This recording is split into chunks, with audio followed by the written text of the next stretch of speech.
Criminals will often go to the strangest lengths to cover up their crimes, but there aren't many cases out there, or at least that I've heard of, that really come close to this one. Because when a woman wasn't happy with her partner, she thought the best way to cover up one murder was to go and commit a city's worth. Hey you, and welcome. My name is Mike, and in this sole video, I have a story for you that is about as twisting and turning as I don't know, like a snake or something like that. And it's definitely one of those, and I would have gotten away with it too if it wasn't such a goddamn idiot. Please subscribe to see new stories from the dark every single Tuesday. Now, this story, give it a go, we shall do.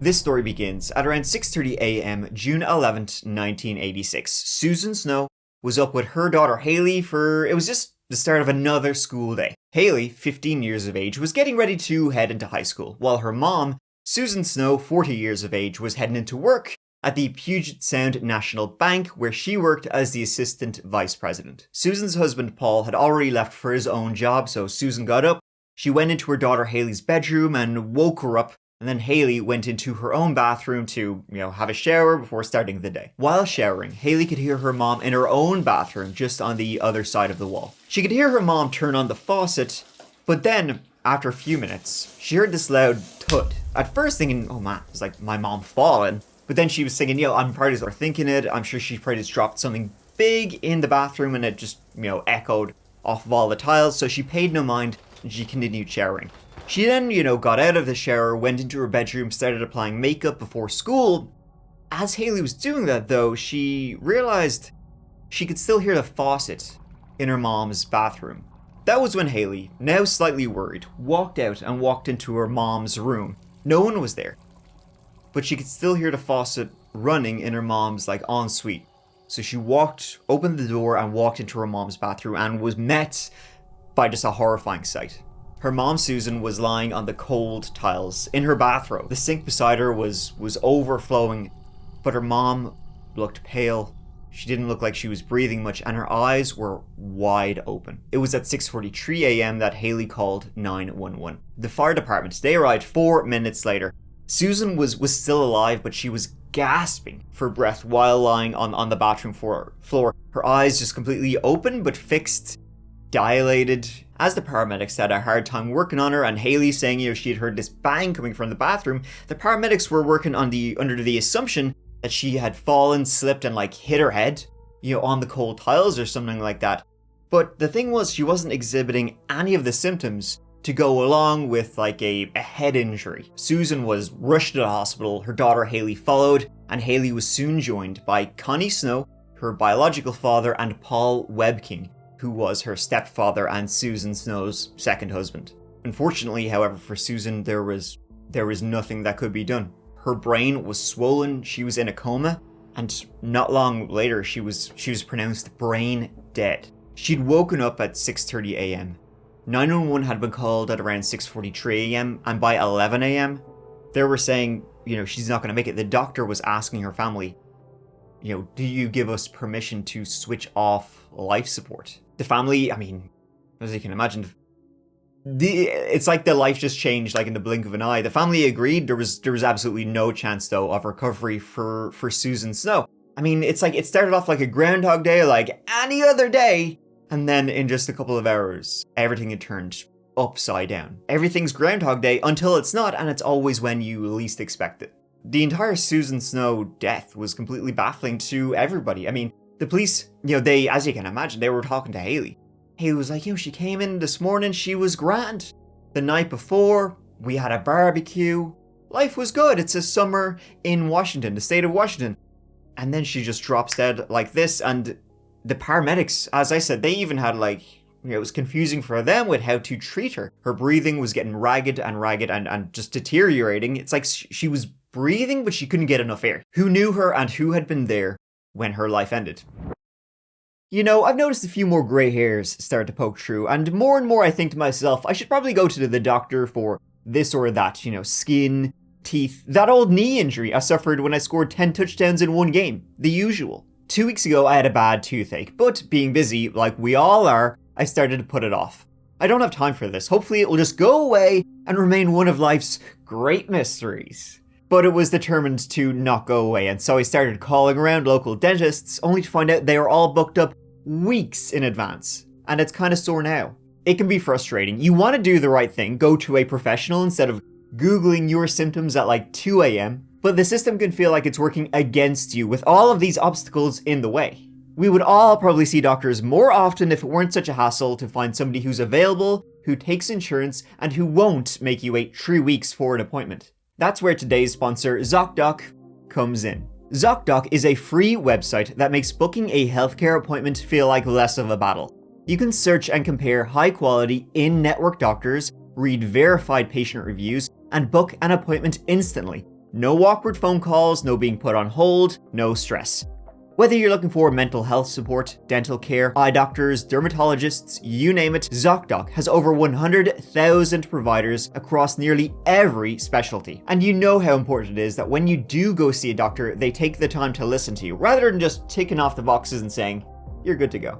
We all want a doctor you can really listen to and whose advice you trust, rather than feeling like you need a second opinion. ZocDoc makes the entire process of finding a great doctor easy and accessible. With ZocDoc, you can filter by doctors who take your insurance, are nearby, have great reviews, and, best of all, actually have open appointments. You can get to see real-time availability and book something that works with your schedule.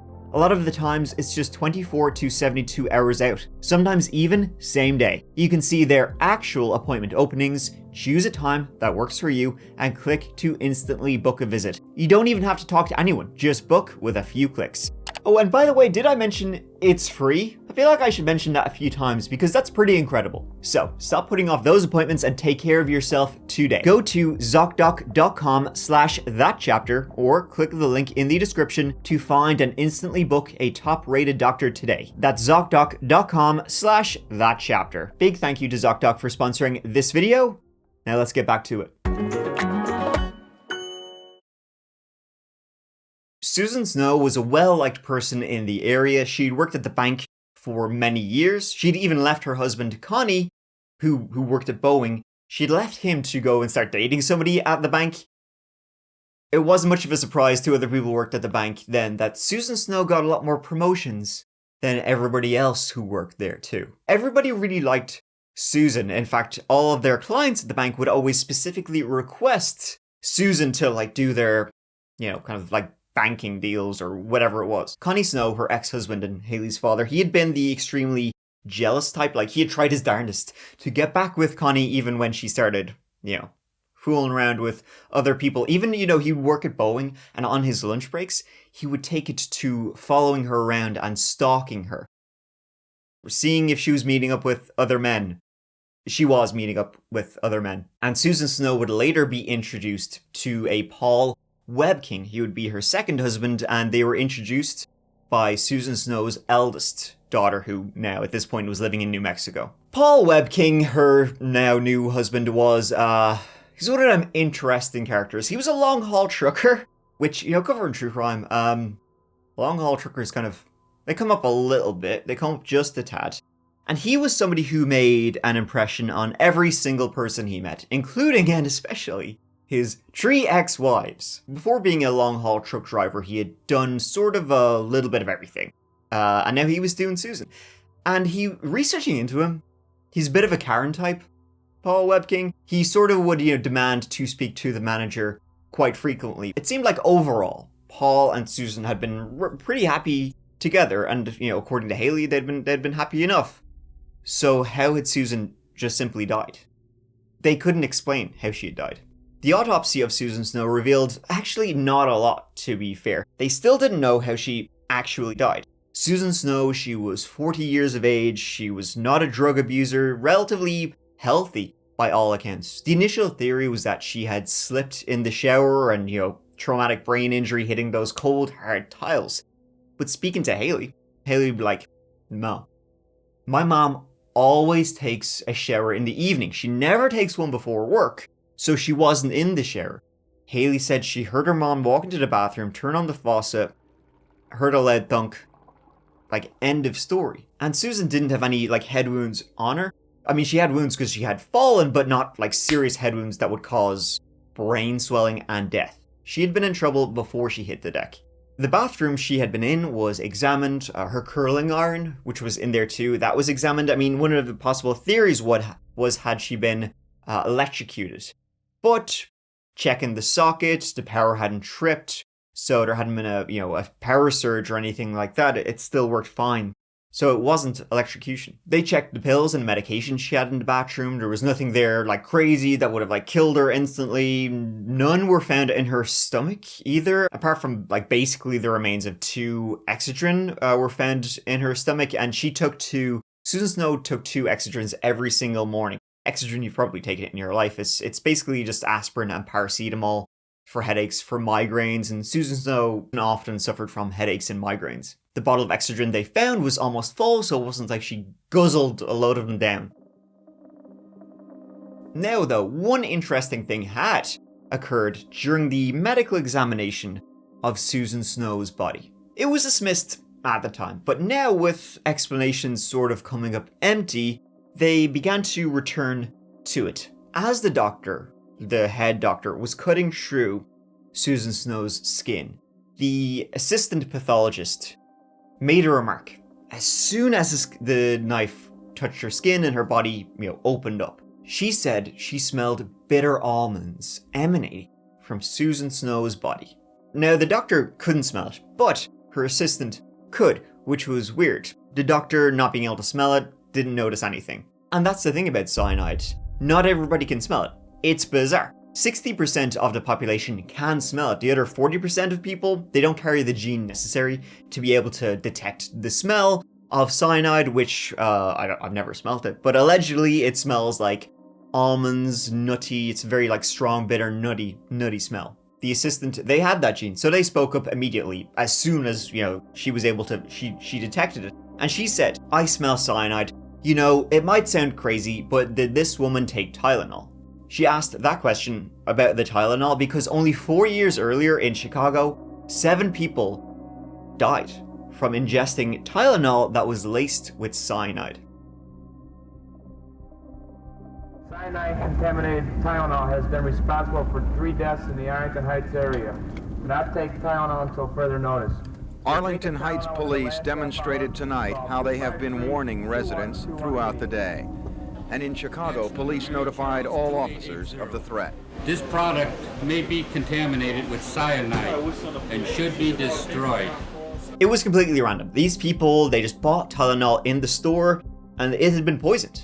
Multiple agencies investigated. They found all the poison bottles had come from the same lot, and they were actually recalled. They had been manufactured in Pennsylvania and in Texas, but it appeared that these Tylenol bottles in the city of Chicago had been tampered with after being placed on the shelves. Someone had come in, taken the Tylenol off the shelf, replaced some of the pills with cyanide capsules, boink, back on the shelf, and 7 people died. To this day, nobody knows who was behind the Chicago Tylenol poisonings.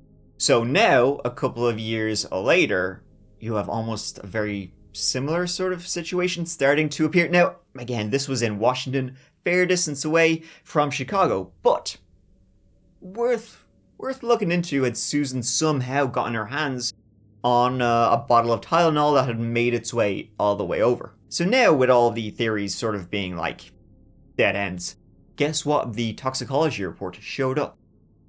Susan Snow had a metric shit ton of cyanide in her system, and it didn't seem like Susan Snow had done it to herself. I say that because cyanide is not a pretty way to go. It's not cinematic. The way cyanide works, and it can take minutes or hours depending on the dosage, is it stops blood cells from absorbing oxygen. So basically, it suffocates you to death, and that's exactly what happened to Susan. When the paramedics got in there, and when Haley found her on the floor of the bathroom, Susan was like gasping for breath, but no matter how much she breathed in, her body couldn't absorb the air she was taking in. So then her brain wasn't getting any oxygen, leading to brain death, which is exactly what happened to her. So how did the cyanide get into her system? Well, much like in the Tylenol case, things were starting to rhyme for detectives. Susan took 2 extra strong Excedrin tablets every morning. She had chronic headaches. It's possible then the Excedrin had been tainted, as that's likely the only thing that she would have had in her system, and then that's what killed her. But if that was the case, who had tainted them? The police, they went in, they grabbed the bottle of Excedrin, which was almost full, that was in her bathroom, and there were these little capsules, took them apart, there's white powder in them, began testing all the white powder, and they found that in the 60 capsule Excedrin bottle, 11 of them had cyanide, had been tainted with cyanide. So the police began to look at Paul Webking, attitude man himself. Had you gotten such an attitude, you put cyanide in a tablet? Who knows? He had left now earlier that same morning, just a couple of hours before this had all gone down, and the police would remark he seemed oddly unemotional about his wife's death. And at one point, Paul literally took Haley aside, his stepdaughter. He took her aside and said to her, "We were the only 2 people who were living in the house. We were the only 2 people who were there that morning. We are prime suspects. The police is going to think it's us." Was it? Paul would also say that he frequently took Excedrin too, and that he would say he had actually taken 2 tablets that same morning, just a couple of hours before Susan had. And he would say, "Geez, I could have been killed. Maybe, what are the odds that I took 2 tablets that didn't have a cyanide in them from this one small bottle?" He takes 2 in his spine, Susan takes 2 and is dead. The police didn't believe he had taken any that morning. The police also learned that he had had an affair with an old flame from school not long before. An affair Susan had found out about, and if you can believe it, she wasn't best pleased. She was pretty mad about that. A notebook of Sue's was found where she had written, "Fuck Paul. I hate Mary. I hate Paul." Which is fair. I mean, she hated him, but she loved him. It was kind of like one of those sorts of dealios. And Paul was always pissed off that Sue, as an assistant vice president at this bank, the Puget Sound National Bank, Paul was always really pissed off that she made more money of him. The thing was, though, neither of them made a whole lot, but they were spending like there was no tomorrow. They were flashing the cash every chance they could. So had Paul had enough of that and made his wife leave by way of coffin. Even when the police were able to confirm with Paul how his wife had died, they said to him, "Yep, the capsules she had taken, they were tainted." Paul would immediately replied, "Yep, that's what I expected." The police were like, "Really? You expected that?" I wouldn't have. Paul had been one of the first to suggest tainted medication. I mean, I'm guessing the Tylenol murders must have been pretty fresh in everybody's mind, because that was one of the first things they went to, but it's just kind of weird. So detectives started to become pretty convinced that Paul Webking had murdered his wife. But there was, of course, the potential that there was a copycat to the Tylenol poisonings, copycat out there. So they couldn't really play around with this. They made this a statewide emergency. They began to try and seize as many bottles of Excedrin as they could from stores. This was in the newspaper, it was on the news. It was a pretty big deal. The company who made this extra strength Excedrin, they began a nationwide recall, which, as you can imagine, that cost them millions. And they still didn't know if it was just in this one isolated case of Paul doing it. However, as the testing of more and more products began and the FBI got involved, police just became more and more convinced that Paul murdered his wife. It just fit. And all the other Excedrin bottles they got were coming up clean. It was they were it was a wild goose chase. Until it wasn't a wild goose. It wasn't actually a wild goose chase, because on June 19th, guess what? Another call came in. A woman was on the line. She was hysterical. She was having a conniption on the end of the line, and she was saying to report that her husband had passed away recently. And guess what? This woman was saying, she was like, "I was just watching the telly. I'm seeing this news about Excedrin, about this woman dying. It's crazy, and there's this big, huge recall and big, huge investigation." And she said, "I just found 2 bottles of Excedrin in my home, and I'm not sure how my husband died, but he died 2 weeks ago."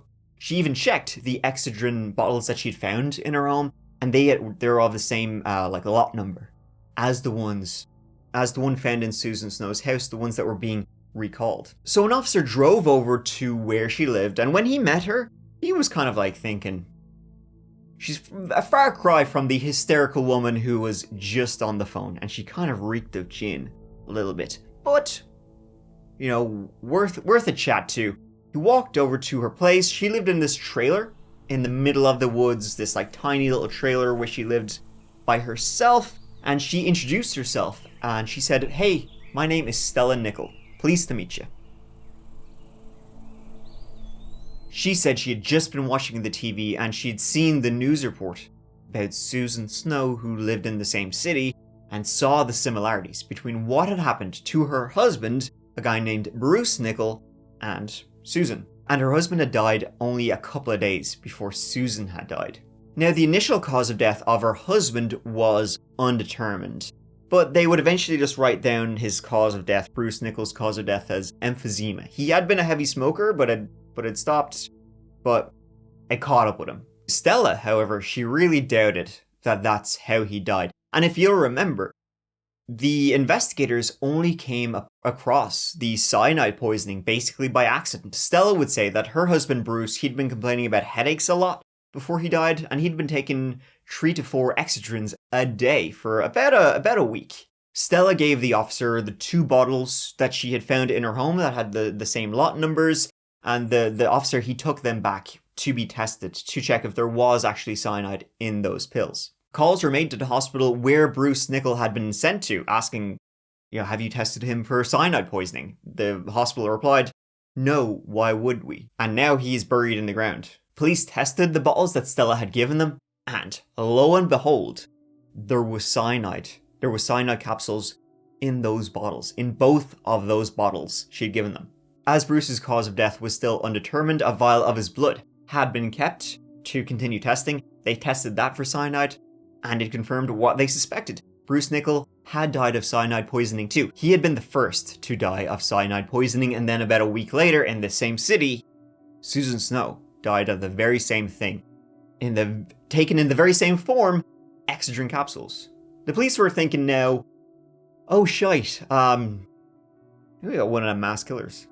Residents living in the Seattle area have been warned to avoid all over-the-counter drugs in capsule form following yet another case of cyanide tampering.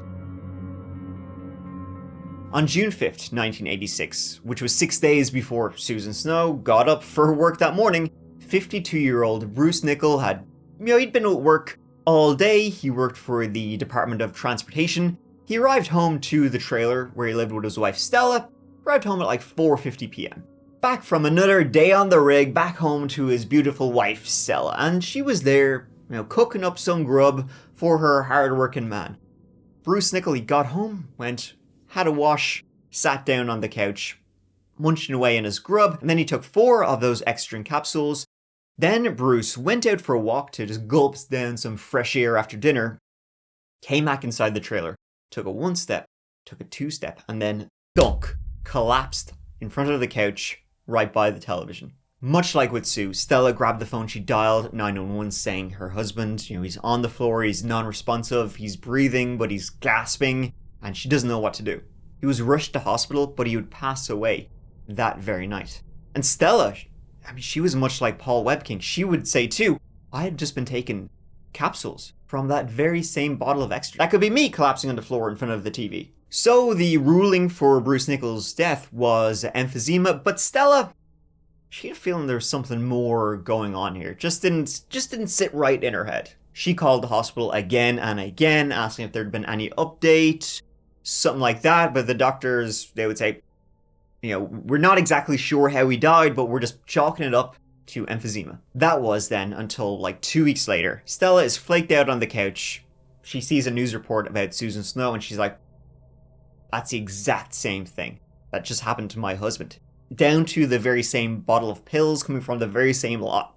The police would also search Stella's trailer, much like they had searched Stella's home. And while they were searching her place, Stella's daughter Cindy was like in her 20s, was grown up. She arrived home and is like, my mom didn't hurt him. My mom didn't hurt Bruce. No one was thinking that, but it's good you said it. Cindy was the stepdaughter of Bruce, and she said, yeah, Bruce, he often took painkillers, he had a lot of headaches, he worked with a lot of heavy machinery, working for the Department of Transport. He had previously been a big old drinker, loved a few gulps, But Stella had given him an ultimatum a couple of years previously. Basically, Stella had gone to her husband Bruce and said, "It's me or the bottle." Bruce picked Stella. Cindy would say Stella and Bruce, they loved each other. There had been no extramarital affairs, no money issues, no real major issues. At least none that Cindy, trying to give information that she was aware of between her mom and her now dead stepfather. The thing is though, well, what Cindy didn't know could fill a book. Stella had grown up in a very abusive household and she saw violence a lot from her own stepfather, who was a real piece of shit. And that violence that Stella saw as a kid kind of bled into her. She would also act out very, very aggressively. And Stella Nickell's own childhood was full of these really, really tragic events. Her mom, who had a great taste in men, would often leave the kids home alone. A lot. And this led to some really dark incidents. One time Stella got horrible burns all over her legs and had to be hospitalized for 2 months getting skin grafts. Then, the same thing almost happened again when the house went on fire another time, when Stella's mom had left the kids at home alone, but this time Stella's younger brother, sadly he perished in a house fire. This affected the family and Stella immensely. Stella, the way she took it was she started dating a lot of older men, which was really not a good thing for her. One of these men ended up raping Stella when she was just a teen, and she became pregnant, and he followed up that move with another one when he asked Stella to marry him, and shockingly, Stella said she was not interested in that whatsoever. She began dating a new fella and managed to convince this guy that the child was his. In 1959, she gave birth to her daughter Cynthia, Cindy. Stella was then about to marry this second guy, but he backed out at the very last minute. Stella, though, did get into serious trouble once for fraud. Stella was living with her new husband Bill and her daughter Cindy, and Stella's cousin and her husband were due to come spend some time with Stella for a bit. And because Stella's cousin and her husband were both on welfare, they had to write to welfare saying, send the checks to Stella's place. We're going to be staying with them for a while. And then kind of, for one reason or another, her cousin and her husband, they couldn't make it. But their checks were still making it to Stella. And Stella, getting these checks for welfare, was like, yoink, mine, my money. This went on for a surprisingly long time, until her cousin figured out what she was doing and called the police for fraud and forgery, as Stella was forging her cousin's signature. And Stella ended up doing 6 months in prison for that little snafu. This is just kind of bad shit after bad shit. Sort of like swimming in a septic tank. And so it was at a bar of all places, if you can believe it, folks. It was at a bar that Stella met Bruce. He was enchanted from first beer goggles, and soon they shacked up, all 3 of them, in this little trailer in the woods with a beautiful aquarium, courtesy of Stella Nickell, soon to be Stella Nickell, as she would take his name, marrying him. Bruce and Stella, they married in 1976, and Stella was still out at the bar every night, looking for new lads, looking for the new fellas around town, looking for fresh meat. Bruce, in response to this, kind of dove more and more headfirst into the bottle, and it started to kill him, the amount he was drinking. He was spending about $250 a week on alcohol, which, back in, the 70s, 80s, I don't know how much money that is, but it's a lot. It sounds like a lot of money now. Stella eventually became so worried that she sent him to therapy, and it worked. Bruce did quit drinking. Kinda. So it worked for Bruce. He was doing great. Quit the drinking, vowed never to have another drop again, was healthier, all that good stuff. He was doing great. Stella, though, she kind of preferred him as an alco. She was a bit like, it's great, you quit, your addiction, you're doing great, pal, but you're kind of boring now. We used to go out drinking, partying, doing all sorts of shenanigans, and now you just want to stay at home and watch TV all day. This is, and Stella, she has a lot of impulse, non-control, so she was not too keen. She kind of started to resent Bruce for his sobriety and all of that, because Stella was like the opposite of that. She was to the excess in everything. Stella began to think about leaving Bruce, and she began to think about other things too. One time, Bruce had to go to Alaska for work, and so Stella thought, yippee, finally free of, we can start finally having a little fun around here. Her daughter Cindy who was growing up, by this stage, and Cindy's boyfriend Dave, they moved into the trailer. They were like, oh, we'll stay with you, while Bruce is gone. Cindy and Dave broke up for whatever reason while they were there. And then Stella started jumping into bed with her daughter's ex-boyfriend. That's pretty psychotic behavior. It only ended when Bruce finally came home from Alaska. And now Bruce was dead. They did not know each other, Bruce and Susan, for as far as anybody knew. And no one knew where the bottles had came from. There was no fingerprints found on any of the bottles to identify who had tampered with the Excedrin. Now, Paul Webking, he was soon cleared. Didn't seem like he had murdered his wife. And if he had murdered his wife, had he murdered Bruce? Because whoever murdered Susan had murdered Bruce. And it didn't seem like Paul had anything to do with Bruce Nickell's death a week earlier. And a lot of people did come forward to, in fairness now, to speak in Paul Webking's defense. His 3 ex-wives, they all said, he wouldn't hurt a fly. Bit of an asshole, but he wouldn't kill. And he passed the polygraph, so he was pretty quickly cleared. Full examinations of Excedrin bottles were done, like thousands and thousands and thousands of bottles were done across the state of Washington, across really the nation, across the nation. It was found only one more bottle was found to have cyanide in it. So that makes 4 bottles were found to have cyanide in it. Susan Snow's bottle, 2 of Stella's bottles, and then 1 more randomly found. Which made this situation very weird. Like, what are the odds that out of the thousands and thousands of bottles that were recalled, Susan Snow would buy one that had cyanide in it and then die? What was even weirder was that out of the thousands and thousands, Stella had gotten 2. What are the odds of that? So someone was going into stores, carefully opening the bottles, removing some regular capsules, and putting in their own homebrew capsules. But one thing really stuck out to the investigators as they were examining the cyanide found in all of these capsules. And that was, so they would open the capsule and there'd be this white powder, the cyanide powder.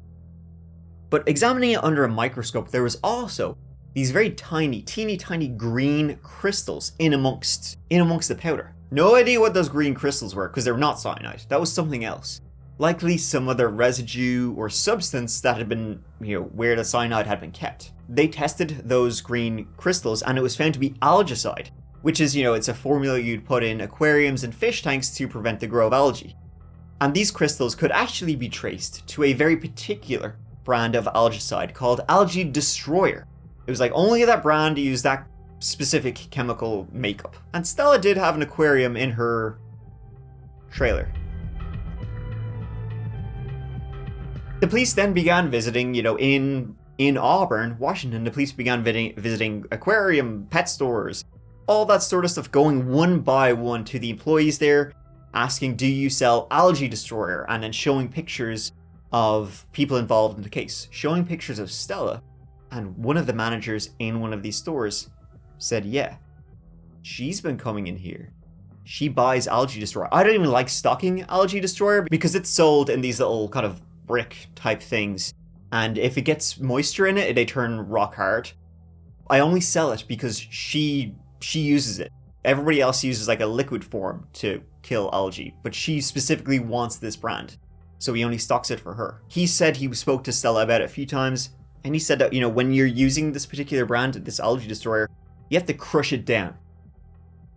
And that will help it mix in your aquarium better. So had Stella been crushing Algae Destroyer and then in like a mortar and pestle or something like that, and then also made cyanide in that same utensil. The thing about Stella is if she had never called the police claiming that her husband could also have been killed by cyanide, the police never would have come near her. She brought the police to her own door.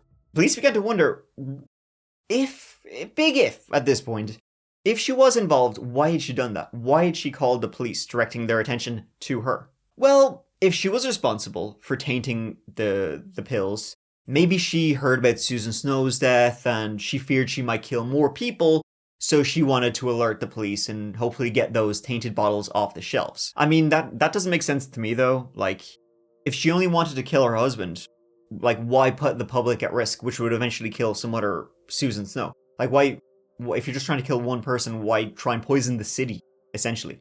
I mean, if she had done it, she must have known that was a possibility, a likelihood that somebody else could have died. Possibly dozens of people, possibly like kids could have taken that stuff. Doctors did say that she kept calling after Bruce's death, asking for, have you got a new cause of death? Have you found out something else? And they were saying, no, natural causes, emphysema.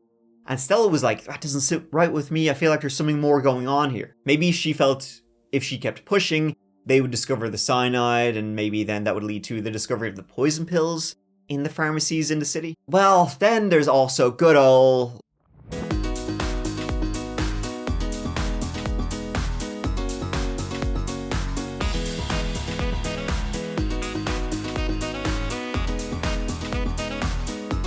Bruce had a policy.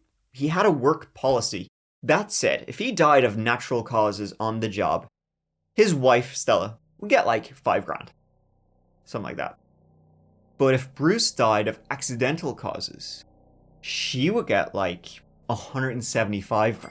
Bruce's death was ruled as natural causes, but then later, discovering the cyanide, it was ruled as accidental causes. Bruce had signed that policy 6 months before his death.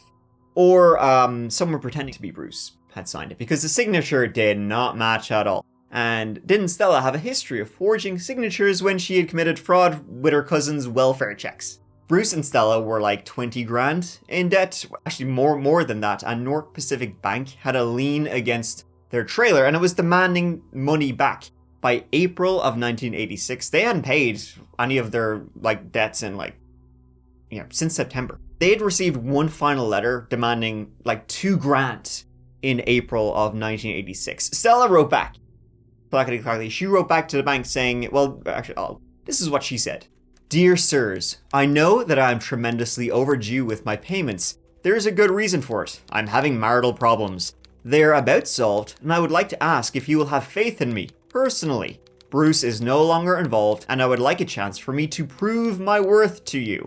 That was 2 months before Bruce died, so the problem was about to be solved. Stella, she was taken in for questioning, and she continued with the story of just randomly purchasing those 2 bottles. She didn't poison jack shit. She did admit that she had forged Bruce's, done Bruce's signature on the life insurance policy, but she was, I do all of that sort of thing. He knew about it.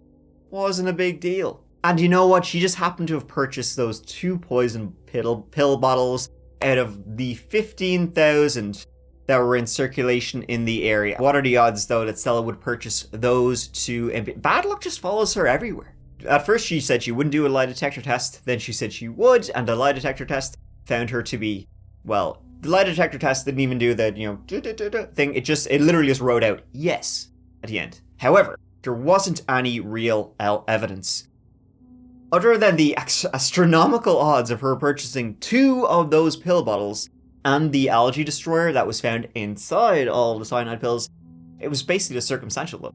There was no real evidence pointing to Stella having murdered her husband and then sent out, could have possibly murdered how many other people, and did murder Susan Snow. It was then that Cindy called the police, good old Cindy, who Stella used to beat the ever-living shite out of. Now, one thing to note is that there was a reward from the pharmaceutical company for $250,000. A reward, information leading to an arrest.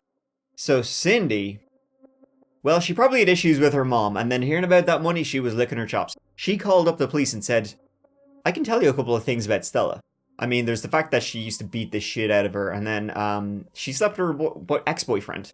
So that won't put you on best terms. And so Cindy would say, Stella mentioned a lot actually about the things she would like to do to Bruce to get him out of the picture. Because she couldn't divorce Bruce Nickell because, of the financial difficulties they would have, and, Stella would lose half of what she had. What she had was jack shit. So and he's got a life insurance policy, so ding ding. So boring Bruce, maybe we can, make him go. And Cindy would say Stella had talked about everything from hiring a hitman, to cutting his brakes, wildcard style, to, even going to the library and looking up poisons, toxic stuff. It's like the Poisoner's Manifesto. She was going to the Auburn Public Library and taking out books, reading up on different types of toxins. She'd even poisoned Bruce once before. By learning about this plant called foxglove, she found some grown near the trailer, chopped it up, fed it to Bruce. Gobble this. Bruce, he just had some stomach issues for a couple of days, so she was like, shit. She was telling all of this to Cindy, and Cindy just thought she was joking around. Classic knee slappers. Old Stella at it again. And I mean, that's what she would say. I feel like Cindy probably knew her mother was being serious, but she didn't know about the reward. And then when she did know about the reward, well, it makes the decision pretty easy for you. The police were able to follow up at the library, see all of the books that Stella had withdrawn, and her fingerprints were even found on the books on specific pages about cyanide, about this, about that. And Cindy would also say that Stella had become obsessed with the Tylenol poisonings just a couple of years before in Chicago. She talked about it a lot. She wanted to recreate her own Tylenol poisoning right here. The target was the guy sleeping next to her. She did put poison capsules in stores around the town, but the ones that she gave to Bruce, oh no, she wanted to really make sure they did their job. So after Bruce left for work that day, she went downstairs, she took out the bottle of Exogen, opened up the capsule, emptied out the little white powder, and put in her own white powder, which was cyanide, into the capsule, put it back in. And then when he came home, shortly before 5 p.m., you have a headache like you've been having every day for the last week? Here, have some of these.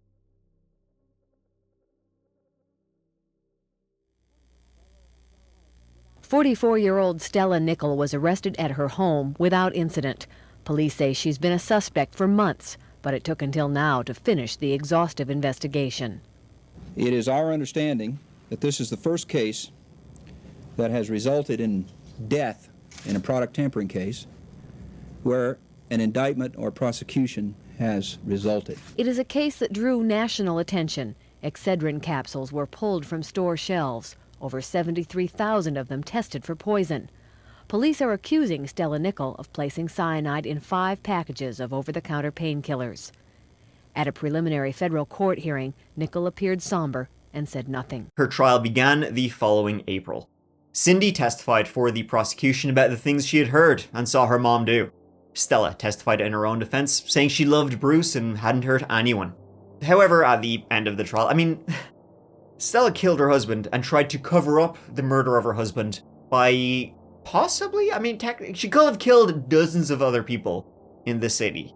She did end up poisoning Susan Snow. Susan was simply unlucky enough to have randomly purchased one of the bottles that Stella had messed with. And Stella must have known that, there's a good chance somebody else will ingest the cyanide I've sprinkled throughout the city. If her husband's cyanide poisoning had been detected after he had died, instead of it being undetermined and emphysema, maybe they would have gathered the cyanide pills up there and done a sweep for Excedrin in the city before anybody else could have gotten those pill bottles.